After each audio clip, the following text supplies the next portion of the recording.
Hello guys, good morning সবাইকে। তো welcome back to my channel. তো আজকে একটা নতুন ভিডিও নিয়ে চলে এলাম তোমাদের সামনে। তো ঘুম থেকে উঠেই সকালবেলায় আমার কাজ হচ্ছে রান্নাঘরে চলে যাওয়া। তো এটা আমার নিত্যদিনের কাজ। আর আজকে প্রচণ্ড বাইরে বৃষ্টি হচ্ছে, মানে সকাল থেকেই ভোর থেকেই বৃষ্টি হচ্ছিল। তাই আজকে একটু চা খাওয়ার খুব ইচ্ছে হচ্ছিল। আমি কিন্তু জেনুইনলি চা খাই না, মানে চা খেতাম আগে, এখন ছেড়ে দিয়েছি চিনি খাই বলে। তো আজকে খুব চা খাওয়ার মন হচ্ছিল, তো একটু চাও করে নিলাম। আর এদিকে একটু সকালের জন্য ডাল করা হয়ে গেছে, এবার একটু ভাজা করে নিচ্ছি, মানে কারকুলের ভাজা। কারকুলগুলো থেকে থেকে নষ্ট হয়ে যাচ্ছিল, তাই ভাবলাম এগুলোকে ভাজাই করে ফেলি। তো আমি আবার গরুর দুধের চা খেতে পারি না, তো একটু পাউডার দুধ নিয়েই চা খাচ্ছি, মানে এভরিডে দুধ দিয়ে। অন্যান্য মানে পাউডার দুধও আমি খেতে পারি না, তো আমার এভরিডে দুধটাই প্রয়োজন হয়। তো যাই হোক, আমি তো চা খাই না, তো চিনির আর শুটিতে যাওয়ার প্রশ্নই ওঠে না। আজকে চা খাচ্ছি, আর খাবো না আজকে। মানে হঠাৎ একদিন মনে হলো বৃষ্টি হচ্ছিল বলে। তো আজকে চিকেন রান্না করব, তো চিকেনের জন্য প্রিপারেশন করছি। আজকে চিকেনটা একটু অন্যরকম ভাবে করব।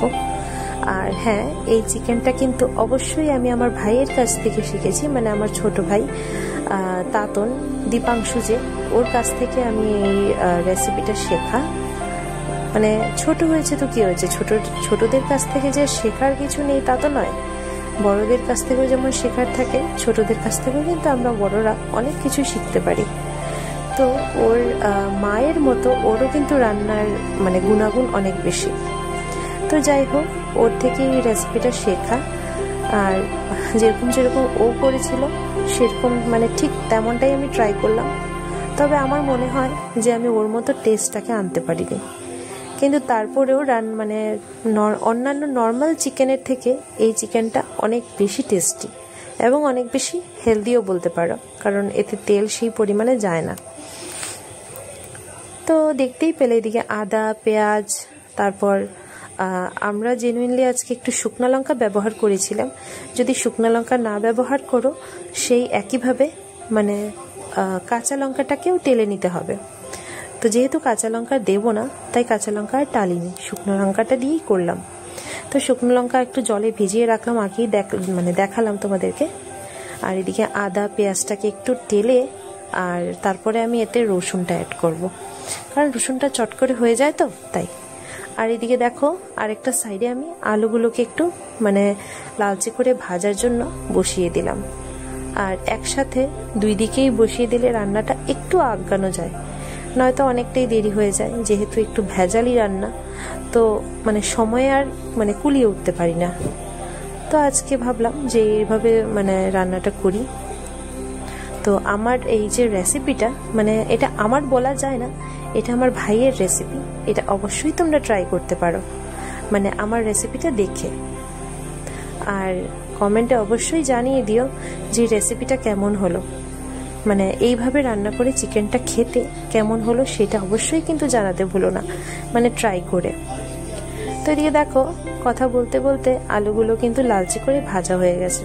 কিন্তু আরেকটা কথা বলি, আলুগুলোকে কিন্তু আমি ঢেকে মানে ভাজা করিনি। এর কারণ হচ্ছে মানে সিদ্ধ করে, মানে আলুটা যে সফট করে ভাজা আমি ওই রকম করিনি। তো এদিকে মশলাটার জন্য আরেকটা জিনিস দরকার, সেটা হচ্ছে টমেটো আর ক্যাপসিকাম। আর একটা আমার ভুল হয়ে গেছে, আমি ক্যাপসিকামটা কিন্তু স্কিপ করে গেছি, মানে ক্যাপসিকামটা বাজার থেকে আনার কথা বলতেই ভুলে গেছি। তো তার জন্য হয়তো সেই টেস্টটা আসেনি। এই মানে এইরকম রেসিপিতে কিন্তু ক্যাপসিকামটা মাস্ট। তোমাদের কাছে যার ক্যাপসিকাম থাকে সেটা কিন্তু অবশ্যই দিও, মানে সেমভাবেই দিও। ক্যাপসিকামটাকেও ওইভাবে মানে খালি একটা কড়াই বা খালি একটা তাওয়াতে একটু হালকা করে তেলে দিতে হবে।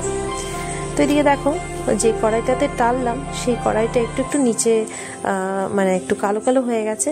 কোনো ব্যাপার না, সেটা পুড়ে যায়নি, জাস্ট একটু কালো হয়েছে, কারণ আমি শুকনো খোলায় ওই পেঁয়াজগুলোকে একটু মানে ইয়ে করলাম, তো মানে একটু হালকা গরম করে নিলাম, তো তাই। আর এদিকে ওই কড়াইতেই সর্ষের তেল দিয়ে আমি চিকেনগুলোকে একটু ভেজে রাখবো। আর হ্যাঁ, চিকেনটা কিন্তু আমি যে দেখালাম হলুদ, নুন আর লেবুর রস দিয়ে 8 ঘন্টা আগে ম্যারিনেট করে রাখতে হয়। তো এইভাবেই মানে 8 ঘন্টা আগে ম্যারিনেট করা চিকেনটাকে আমি তেলে একটু ডিপ ফ্রাই করে নেব, মানে আঁচ বাড়িয়েই মানে নাড়িয়ে নাড়িয়ে ভেজে নেব। আর এদিকে দেখো এই সব মশলাগুলো যা যা আমি কড়াইতে একটু হালকা টসে করলাম সেটাকে একটু মানে করব, পেস্ট করব আর কি। এদিকে চিকেনগুলো কিন্তু আমার মানে হয়ে গেছে মোটামুটি ভাজা, বেশি করব না, জাস্ট 20%-এর মতো করব, ব্যাস।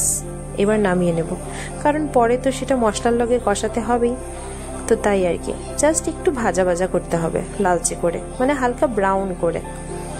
আর এদিকে আরেকটা তাওয়াতে আমি টমেটোটাকেও একটু সেঁকে নিচ্ছি, সেই টমেটোটাও কিন্তু পেস্টে যাবে, তার জন্যই সেঁকা।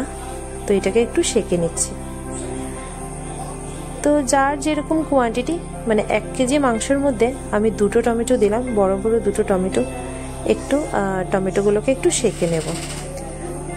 আর এদিকে দেখো শুকনো লঙ্কাটাও আমি একসাথে পেস্টের মধ্যে দিয়ে দিচ্ছি, সবকটাকে একসাথে পেস্ট করে নেব ভালো করে, মানে একদম ফাইন পেস্ট করে নিতে হবে। দেখো টমেটোও দিয়ে দিলাম, এবার এটাকে পেস্ট করে নিচ্ছি। এবার সেই একই কড়াইতে, যে কড়াইতে আমি চিকেনটাকে ভাজা করলাম, সেই একই কড়াইতে সর্ষের তেল দিয়ে শুকনো লঙ্কা আর তেজপাতা আর সামান্য একটু পেঁয়াজ অনেকটাই আমার বাটাতে চলে গেছে, তাই এবার বেশি 2টো পেঁয়াজই দেব, বেশি দেব না। 2টো পেঁয়াজকে মানে একটু ভেজে নেব তেলে, মানে এটা সোমবার দিলাম। আর এদিকে যে কড়াইতে টমেটোটা একটু হালকা করেছিলাম, মানে একটু সেঁকে নিয়েছিলাম, সেই কড়াইটা একটু ধুয়ে এতে আমি গোটা কয়টা গরম মশলা একটু রোস্ট করে নেব। এটা একটা পাউডার করব, মানে একটু থেতো করে নেব আর কি। তো তার জন্যই একটু হালকা রোস্ট করলে মানে থেতো করতে সুবিধা হয়, গুঁড়ো হয়ে যায় খুব তাড়াতাড়ি, নয়তো এগুলো একটু শক্ত থাকে, তাই একটু গরম করে নিলে মানে খুব ভালো করে একটা পাউডার হয়ে যেতে পারে, বাটতে হয় না আর কি। তো এবার দেখো মশলাটাকে কষাতে বসিয়ে দিলাম। এবার মশলাটাকে খুব ভালো করে নুন দিয়ে, সামান্য জিরে, হলুদ আর একটু ধনে গুঁড়ো দিয়ে আমি একটা ভালো করে মানে একটা কষা কষা করে নেব। এইভাবে মশলাটাকে ভালো করে কষিয়ে তারপর এর মধ্যে চিকেন আর আলুগুলোকে দিয়ে দেবো একে একে। দেখো কথা বলতে বলতে আমার মশলাটা খুব ভালো করে কষানো হয়ে গেছে। এবার এতে আমি ওই ভেজে রাখা যে আলুগুলো আছে সেটা দিয়ে দেবো, কারণ আলুগুলোও কিন্তু 20% কুকড। এবার আলুগুলোকে তো একটু ভালো করে মানে নরম করতে হবে, তাই এই সময়ই দিয়ে দেব। এই সময় দিয়ে তারপর চিকেনটাও দিয়ে দেব। এইবার একসাথে সব কিছুকে আঁচ কমিয়ে ভালো করে মানে কষিয়ে নিতে হবে, যাতে মাংসটা ভালো করে কষানো হয়ে যায়। আর এই মাংসটাতে কিন্তু ঝোল দেব না, এটা কিন্তু কষা কষাই হবে। তো তেল দেখলে সম্বাসে আমি কতটুকু দিলাম, অনেকটাই কম দিলাম।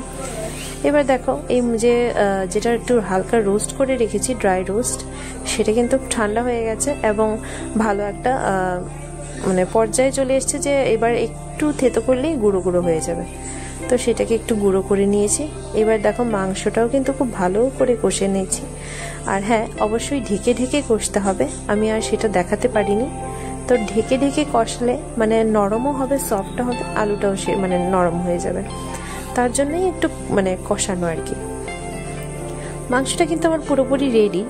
এবার এতে শুধু 2-3টা ইনগ্রিডিয়েন্ট দেবো, ব্যাস নামিয়ে নেব। তো সবচেয়ে প্রথমে থেতো করে রাখা গরম মশলাগুলো, মানে এলাচ, দারচিনি আর গোলমরিচ, এই 3টে জিনিস দিয়ে দেবো। আর একটা কড়াইতে মানে কাসুরি মেথি যেটা হয় সেটাকে একটু হালকা রোস্ট করে নিলাম, কারণ এটাকে একটু পাউডার করবো তাই। তো এইবার এটাকে একটু পাউডার করে মাংসটাতে আমি দিয়ে দেবো, দিয়ে মিশিয়ে নেব। আর এখানে মানে সাইডে একটু ঘি রাখলাম, ঘিটা গরম করার জন্য। দেখো মেথিটাকে কিন্তু হাত দিয়ে ক্রাশ করলেই কিন্তু পাউডার হয়ে যাচ্ছে। এই মেথি পাউডারটাই আমার প্রয়োজন, কারণ এটা যাতে ভালো করে মিশে যায়, তার জন্য এইভাবে একটু রোস্ট করা। দেখো দিয়ে দিলাম।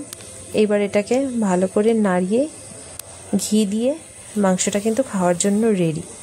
তো বাইরে এরকম একটা ঝমঝমা বৃষ্টির মধ্যে ঠান্ডা ঠান্ডা দিনে এরকম একটা লাল লাল কষা মাংস মানে হলে তো জমেই যায়, তাই না?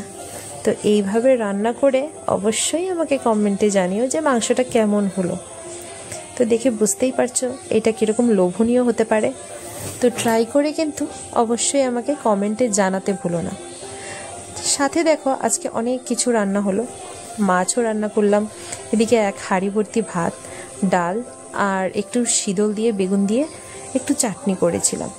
ব্যাস, আজকে দুপুরের মেনুতে অনেক কিছু, বৃষ্টির দিন বলেই হয়তো অনেক কিছু। আর এদিকে আজকে অনেকটা দেরি হয়ে গেছে ছেলেকে স্নান করাতে, প্রায় কিন্তু 1টা বেজে গেছে। এত দেরি কিন্তু হয় না, আজকে না আমি বিছানাও গুছাতে পারিনি। অন্যান্য দিন ঘুম থেকে উঠেই আগে বিছানাটা মানে গুছিয়ে ফেলি, আজকে একটু রান্নার হুড়োহুড়ি ছিল তাই বিছানাটাও আর গুছোতে পারিনি। এইবার এখন ওকে একটু তেল দিয়ে ওকে একটা ড্রেস পরিয়ে তারপর আমি বিছানাটাকে ঠিক করব। কারণ বিছানা যদি এরকম এলোমেলো থাকে ভালো লাগে না। তারপর ঘরের কাপড় চোপড় সব কিছুই আমি ঠিকঠাক করব, একটু টাইম লাগবে তাই। কারণ একসাথে করে উঠতে পারি না, রান্না করা, ছেলেকে দেখা, ছেলেকে খাওয়ানো সব কিছু মিলিয়ে আর আমি সময় দিয়ে উঠতে পারি না আর কি। তার জন্য একটু আস্তে আস্তেই করি কাজ, কারণ কি করব বলো, সব কিছুই তো সামলাতে হয়। তো এদিকে এইসব করতে করতে আমার নিজেরও স্নান করার সময় হয়ে যায়, দেরিও হয়ে যায়, এবার ছেলেকে খাওয়াতেও হবে। তাই এবার খুব তাড়াতাড়ি করে স্নানটা সেরে ফেললাম, কারণ আর দেরি করা যাবে না, এবার স্নান করতে হবে। তো স্নানটা করে এসে আমি মোটামুটি একটু আমার যা প্রয়োজনীয় প্রত্যেক দিনের যেটা ডিউটি হয় সেটাই করলাম। একটু রোজ ওয়াটার দিলাম, একটু ক্রিম দিলাম, এতটুকুই। আর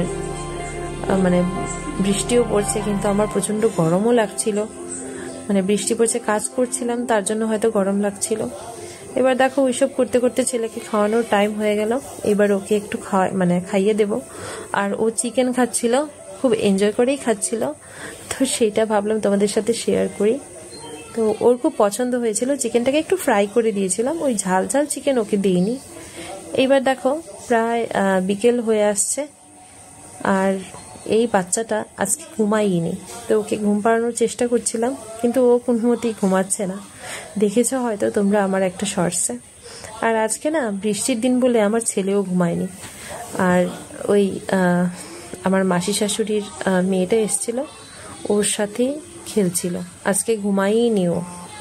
তো যাই হোক, সব মিলিয়ে দিনটা ভালোই কাটলো। তো কেমন লাগলো আমার এই ভিডিওটি অবশ্যই আমাকে কমেন্টে জানিও, আর একটা সাবস্ক্রাইব করে দিও। চলো আজকের মতো